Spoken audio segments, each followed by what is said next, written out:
Hi everybody, this is Jim from Cropley's Lawn and Garden Center.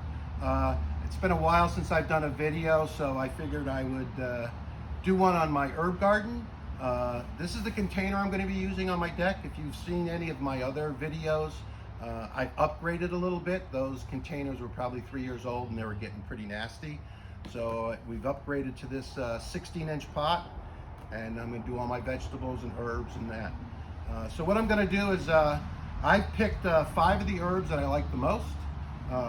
Basil, rosemary, sage, parsley, and oregano. I use those all the time in cooking, and those are the ones I prefer.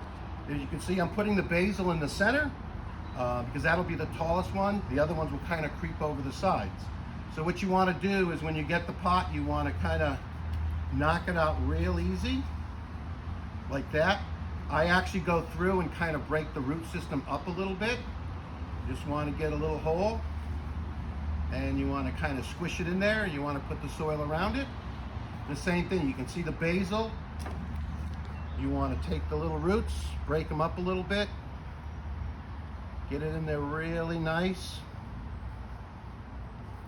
I got my sage, and you can see there's even more roots on this, so you just want to kind of break those up a little bit so they kind of get rooting really well.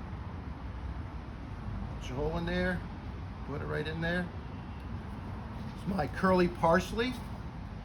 Again, there's not quite as many roots on this one, so you just want to be careful. You don't want to break the root ball up. And here's my oregano.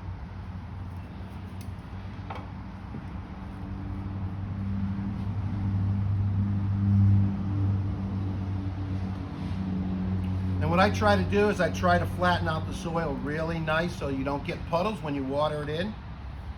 Just want to go around, get it nice and even. I don't leave the tags in because I pretty much know what they are, so I'll get rid of the tags. So after you do this, what I kind of do is we've got some a new product here. It's called Nutri-One. It's kind of a nice fertilizer, plant food. And what I do is I just kind of take a little handful and I just kind of sprinkle it around the plants like that.